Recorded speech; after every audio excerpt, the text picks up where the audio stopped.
حضرت مولانا ادریس کاندھلی رحمۃ اللہ علیہ ایک واقعہ کو سنایا کرتے تھے۔ لاہور کا ایک نوجوان لڑکا تھا گوالا، یعنی وہ گائے پالتا تھا اور ان کا دودھ نکالتا تھا، بیچتا تھا۔ اب کہ یہ گوالا لوگ ہوتے ہیں، یہ پڑھے لکھے نہیں ہوتے، لیکن اس نوجوان کے اندر اللہ کی محبت کا جذبہ بہت تھا، اللہ سے بہت محبت کرتا تھا۔ چنانچہ وہ ہر وقت دعائیں مانگتا رہتا تھا، اے اللہ مجھے اپنا گھر دکھا دے، مجھے اپنا گھر دکھا دے۔ وسائل بھی نہیں تھے۔ اللہ کی شان کے حج کا موسم آ گیا اور لوگ حج کے لیے جانے لگے۔ اس نے سنا تو وہ جذبے میں آ گیا، جی مجھے تو حج پہ جانا ہے۔ بھئی تم نے پاسپورٹ بنوایا؟ نہیں۔ ٹکٹ ہے تمہارے پاس؟ نہیں۔ کیسے جاؤ گے؟ کہتے بس میں نے حج کرنا ہے، میں نے بیت اللہ دیکھنا ہے، میں نے کعبہ دیکھنا ہے۔ پھر اس نے کسی سے پوچھا کہ حج کے لیے جاتے کہاں سے ہیں؟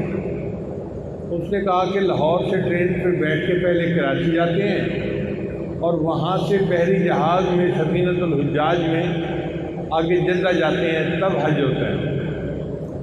وہ اللہ کی شان لاہور کے ریلوے اسٹیشن پر پہنچ گیا اور لوگوں سے پوچھتا پھر رہا ہے کراچی جانے والی ٹرین کہاں سے جائے گی؟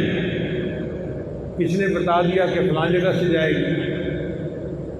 ٹکٹ اس نے کوئی نہیں خریدی ہوئی، بس اس جگہ پر جا کر کھڑا ہو گیا۔ جب ٹرین آئی اور چلی تو یہ بھی اس میں بیٹھ گیا۔ اب اس کو جو ٹرین کا کنڈکٹر گارڈ تھا اس نے دیکھ لیا تھا۔ اس نے پوچھا بھائی تمہارے پاس ٹکٹ ہے؟ کہتے جی ٹکٹ تو کوئی نہیں، میں نے تو حج پہ جانا ہے۔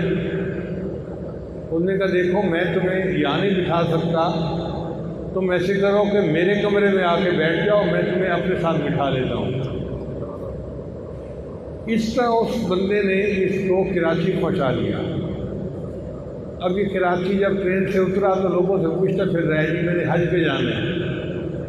لوگوں نے کہا اس کے لیے تو مدینۃ الحجاج ایک جگہ بنی ہوئی ہے، تمہیں وہاں جانا پڑے گا۔ یہ رکشے والوں سے دوسروں سے یہی کہتا پھر رہے مجھے مدینۃ الحجاج پہنچا دو جی۔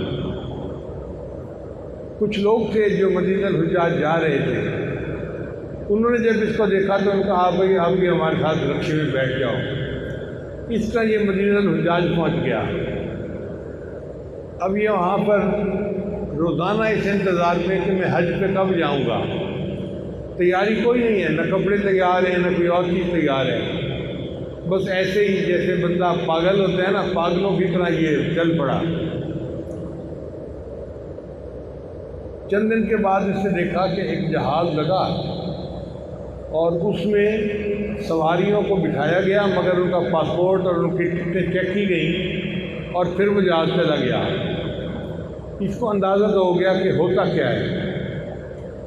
جب دوسرا جہاز لگا نا تو پھر اس نے بھی دل میں سوچا کہ میں نے بھی جہاز پہ سوار ہونا ہے، مگر یہ پاسپورٹ کے بغیر ٹکٹ کے بغیر کیسے جا سکتا تھا؟ تو اس کے ذہن میں خیال آیا کہ یہ جو حاجیوں کا سامان لے کے جا رہے تھے نا نوجوان، یہ نوجوان جب جاتے ہیں تو ان کی وردی دیکھ کر، یونیفارم دیکھ کر کوئی ان سے ٹکٹ نہیں مانگتا، یہ سیدھا چلے جاتے ہیں۔ تو اس نے ایک نوجوان کو کہا کہ آپ جو سارا سامان لے کے اوپر جائیں گے اور تھکیں گے، کیا فائدہ؟ وردی مجھے دے دو، میں سامان لوگوں کا بھی پہنچا دوں گا اور اینڈ کے اوپر جب خود اوپر پہنچوں گا نا تو آپ کو وردی نیچے بھجوا دوں گا، آپ کو وردی مل جائے گی اور سکون سے آپ بیٹھنا۔ وہ بھی کوئی کام چور قسم کا نوجوان تھا، چنانچہ اس نے بھی ہاں کر دی۔ اب اگلے دن جب جہاز لگا تو اس نے اس نوجوان کی وردی پہن لی اور سامان پہنچانے والا ایک ورکر بن کے جہاز کے اوپر چلا گیا۔ آتا رہا جاتا رہا، آتا رہا جاتا رہا، حتیٰ کہ جب اس نے دیکھا کہ سامان تو سارا اوپر چلا گیا، اس نے اوپر جا کے کپڑے بدل لیے اور کسی دوسرے بندے کے ذریعے وہ جو یونیفارم تھی وہ اس بندے کو نیچے بھجوا دی۔ اس طرح یہ بغیر کچھ دکھائے جہاز کے اوپر پہنچ گیا۔ اب جہاز میں تو اتنے ہزاروں لوگ ہوتے ہیں کہ دیکھنے سے تو پتہ نہیں چلتا کون حاجی ہے اور کون حاجی نہیں ہے۔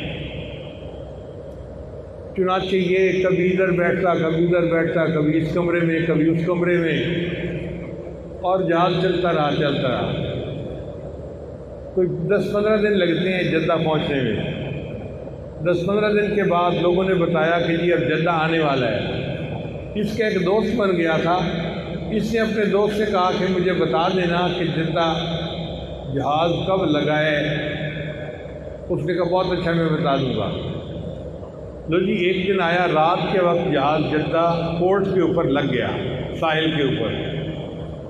اس کے دوست نے اسے بتایا کہ بھئی جہاز تو لگ گیا ہے جدہ میں، سامنے عمارت نظر آ رہی تھی، پورٹ نظر آ رہی تھی۔ لو جی، یہ نوجوان جہاز کے اوپر عرشے پہ چڑھا اور وہاں سے اس نے سمندر کے اندر چھلانگ لگا دی۔ اب دوسرا دوست جو ہے وہ یہ سمجھا تھا کہ شاید یہ تیراکی جانتا ہوگا اور یہ تیر لے گا، اس کو تو تیراکی آتی نہیں تھی۔ 2-4 اس نے ڈبکیاں کھائیں اور ہاتھ مارتا رہا۔ اللہ کی شان دیکھیں کہ یہ کسی نہ کسی طرح ساحل قریب تھا تو ساحل کے ساتھ جا کے لگ گیا۔ اب جب لگ گیا تو یہ ساحل سے باہر نکلا، سمندر سے باہر نکلا، اس کے منہ میں بھی پانی چلا گیا تھا اور نیند بیہوشی کی سی حالت تھی۔ یہ وہاں بے سدھ پڑا رہا۔ کوئی 3-4 گھنٹے کے بعد پھر اس کو محسوس ہوا کہ میں تو اب ہوش میں ہوں۔ اب یہ سوچ میں تھا کہ پورٹ کے اوپر تو دفتر بنا ہوتا ہے، وہ لوگ پاسپورٹ مانگیں گے، ٹکٹ مانگیں گے اور پھر جانے دیں گے، میرے پاس تو کچھ ہے نہیں، تو میں کیسے چلوں؟ اس نے کہا چلو میں دیکھتا ہوں یہ پورٹ کیسے بنی ہوئی ہے۔ یہ اٹھا اور اکیلا وہ جو دفتر تھے ان کو دیکھنے لگ گیا۔ اب پورٹ کے بالکل ساتھ جو پورٹ کا آفیسر تھا نا، Jeddah airport, Jeddah sea port کا، اس کا گھر تھا، اور جس طرف یہ تھا اس طرف ایک گرل لگی ہوئی تھی، لوہے کی دیوار نہیں بنی ہوئی تھی، تو نظر آتا تھا کہ صحن میں کیا ہو رہا ہے۔ یہ وہاں گیا تو اس نے عجیب منظر دیکھا۔ 2 بندے تھے، وہ ایک گائے کا دودھ نکالنا چاہتے تھے، مگر ان کو گائے کا دودھ نکالنے کی ٹریننگ نہیں تھی، تو گائے ان کو دودھ نکالنے نہیں دیتی تھی۔ چنانچہ تماشا بنا ہوا تھا، وہ دودھ کے لیے ہاتھ لگاتا، گائے لات مارتی، کبھی ادھر ہو جاتی کبھی ادھر ہو جاتی، اور دونوں لوگ بڑے تنگ تھے۔ اس زمانے میں ابھی ڈبے کے دودھ نہیں ہوتے تھے جو لے کے بچے کو مائیں پلا دیتی ہیں، تو مائیں اپنا دودھ پلاتی تھیں یا پھر گائے کا دودھ پلاتی تھیں۔ وہ آفیسر صاحب کا ایک بچہ تھا جس کو ماں کا دودھ کم پڑتا تھا تو گائے کے دودھ کی ضرورت ہوتی تھی، اس کے لیے اس نے گائے پالی ہوئی تھی، مگر چونکہ لوگوں کو گائے پالنے کا تجربہ نہیں تھا تو وہ گائے کا دودھ نکال نہیں سکتے تھے۔ اب یہ تھوڑی دیر یہ تماشا دیکھتا رہا، پھر اس نے وہ گریل جو تھی اس کو کھٹکھٹایا اور ان کو کر کے ایسے کیا کہ مجھے آتا ہے دودھ نکالنا، میں نکال دیتا ہوں۔ انہوں نے آ کے پوچھا قریب کہ بھئی کیا کہہ رہے ہیں؟ اس نے کہا کہ مجھے دودھ نکالنا آتا ہے، مجھے یہاں سے اس طرف لے جاؤ، میں نکال دوں گا۔ اب وہ جو بندے تھے وہ تو پہلے گائے کا دودھ نکالنے سے تنگ تھے، انہوں نے افسر کی بیگم کو بتایا کہ جی ایک مسافر ہے، کہتے ہیں کہ مجھے ادھر لے آؤ تو میں دودھ نکال دوں گا، مجھے طریقہ آتا ہے۔ اس نے کہا ٹھیک ہے۔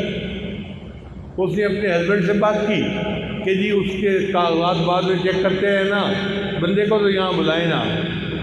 اس نے چابی دے دی، لو ایک بندہ گیا، اس نے دروازہ کھولا اور اس کو لے کے وہاں پہنچ گیا۔ اب یہ تو تجربہ کار بندہ تھا، اس نے جا کے پہلے گائے کو نا تھپکی دی، تو اس کی تھپکی سے گائے سمجھ گئی کہ یہ تجربہ کار بندہ ہے، تو وہ آرام سے ایک جگہ کھڑی ہو گئی۔ وہ گلاس میں دودھ نکال رہے تھے کیونکہ انہوں نے تھوڑا سا دودھ نکالنا تھا، اس نے ان کو کہا کہ بڑا برتن لے کے آؤ۔ چنانچہ وہ بڑا برتن لے کے آئے اور اس سے بیٹھ کے نا دونوں ہاتھوں سے گائے کا دودھ نکال دیا۔ اب وہ دودھ تو تھا کوئی 5-6 کلو، اس دودھ کو دیکھ کے تو سارے لوگ بھی حیران، اور گھر کی عورت تو بہت ہی حیران ہو گئی، اچھا گائے اتنا دودھ دیتی تھی؟ ہمیں تو 1 پاؤ آدھا پاؤ ملتا تھا جو بچہ مشکل سے پیتا تھا اور تنگ ہوتے تھے ہم۔ چنانچہ عورت بڑی خوش کہ میرے بچے کے دودھ کا مسئلہ حل ہو گیا۔ اس کا باپ رہتا تھا مکہ مکرمہ، اور وہاں اس نے بھی کچھ گائے پالی ہوئی تھی، مگر دودھ نکالنے کا مسئلہ تھا اس کو بھی، تو وہ بھی بیٹی کو بتاتا رہتا تھا کہ گائے تو رکھی ہوئی ہیں، کھانا بھی ہم دیتے ہیں، لیکن گائے دودھ نہیں دیتی، تھوڑا تھوڑا دیتی ہے، گلاس میں نکالتے ہیں۔ اس نے ابو کو بتایا کہ ابو ہمارا تو مسئلہ حل ہو گیا ہے، ایک مسافر آ گیا ہے اور اس نے میری گائے کا دودھ نکالا، اور گائے نے تو 6 کلو دودھ دیا، چھوٹے نے کیا، ہم نے بڑوں نے بھی پیا اور دودھ ختم نہیں ہوا۔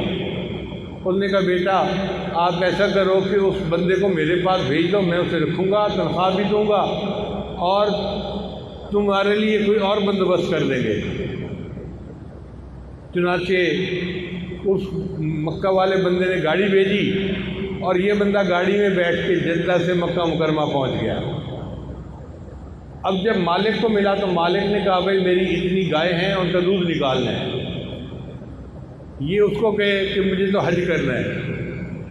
وہ کہے اچھا بھائی تجھے حج میں کروا دوں گا، لیکن تو میرا کام تو کر۔ انہوں نے کہا جی جو کام ہے بتائیں میں کروں گا، لیکن مجھے حج کرنا ہے، مجھے بیت اللہ دیکھنا ہے۔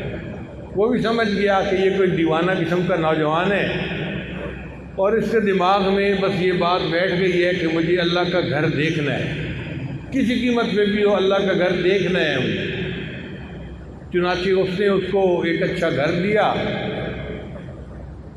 اور چند دن دیکھا تو اس کی گایوں نے تو بہت اچھا دودھ دینا شروع کر دیا۔ اس نے یہ فیصلہ کیا کہ اب اس لڑکے کو میں نے واپس نہیں جانے دینا۔ اس نے اس کو کہا کہ دیکھو بھائی آپ یہاں آئے ہیں، آپ کو میں حج بھی کرواؤں گا، اللہ کا گھر بھی دکھاؤں گا، مگر میں چاہتا ہوں کہ حج کے بعد بھی آپ یہیں پہ رہیں۔ نوجوان نے کہا میں کیسے رہ سکتا ہوں، میرے بیوی بچے تو پیچھے لاہور میں ہیں۔ اس نے کہا کوئی فکر کی بات نہیں، ہم تمہارے بیوی بچوں کو بھی منگا لیتے ہیں۔ چنانچہ اس بندے نے نا اپنے داماد کو فون کیا جو پورٹ پہ تھا کہ جہاز میں تو ایک دفعہ پھر آنا ہے، تو یہ ایڈریس ہے، یہ نام ہے، ان لوگوں کو بھی آپ اپنے پاس بلوا لیں۔ اللہ کی شان دیکھیں جی، اس کی بیوی اور اس کے بچے بھی حج کے لیے وہاں پہنچ گئے۔ اس کا وہ دوست جس نے بتایا تھا کہ جدہ آ گیا ہے، وہ بڑا افسردہ تھا، چونکہ اس نے بعد میں اس کو دیکھا نہیں کہ میں نے اس کو کیوں بتایا کہ ساحل آ گیا ہے۔ اس نے تو سمندر میں چھلانگ لگا دی، پتہ نہیں بچا بھی کہ نہیں بچا۔ ایک دن حرم میں نماز پڑھ کے جا رہا تھا تو اس نے نا اسی لڑکے کو دیکھا، گوالے کو دیکھا، وہ نماز پڑھ کے جا رہا ہے۔ اس نے اس کو روکا، تو وہی نہیں ہے جو ہمارے ساتھ آیا تھا جہاز پہ؟ کہنے لگا ہاں وہی ہوں۔ اور تو نے سمندر میں چھلانگ لگائی تھی؟ کہتے ہیں ہاں میں نے سمندر میں چھلانگ لگائی تھی۔ کہتے ہیں کہ پھر تیرے ساتھ کیا ہوا تو مجھے تفصیل بتا۔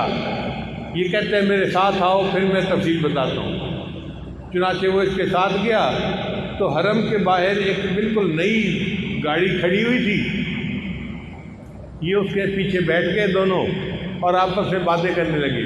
تو گوالا نے بتایا کہ میرا مالک جو ہے وہ کوئی امیر آدمی ہے مکہ مکرمہ کا، اس کی 15-20 گائے ہیں، اس کا دودھ نکالنا ہوتا ہے، میرا صرف یہی کام ہے، اور میرا کام اس کو بہت پسند آ گیا ہے، اور اس نے میرے بیوی بچوں کو بھی منگوا لیا ہے، اور مجھے رہنے کے لیے ایک مکان بھی اس نے دیا ہے، اور آج صبح اس نے مجھے کہا ہے کہ یہ جو گاڑی مجھے حرم لاتی لے جاتی ہے نا، یہ گاڑی بھی میری ہے۔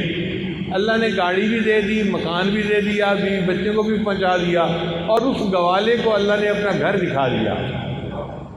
ہم سے تو وہ گوالا ہی اچھا تھا جس کے پاس علم بھی نہیں تھا، لیکن اللہ کی محبت تھی، اور اس محبت کے بدلے اللہ نے اس کو گھر بھی دکھا دیا، اس کے بیوی بچوں کو بھی وہاں پہنچا دیا، اور اللہ نے اس کو وہاں پر گاڑی بھی دے دی، گھر بھی دے دیا، کھانے کے لیے جاب بھی دے دی۔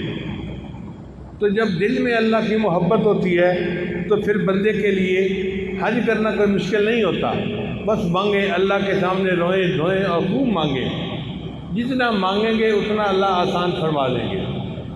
ہمارے لیے کام مشکل ہے، اللہ کے لیے کوئی کام مشکل نہیں ہے۔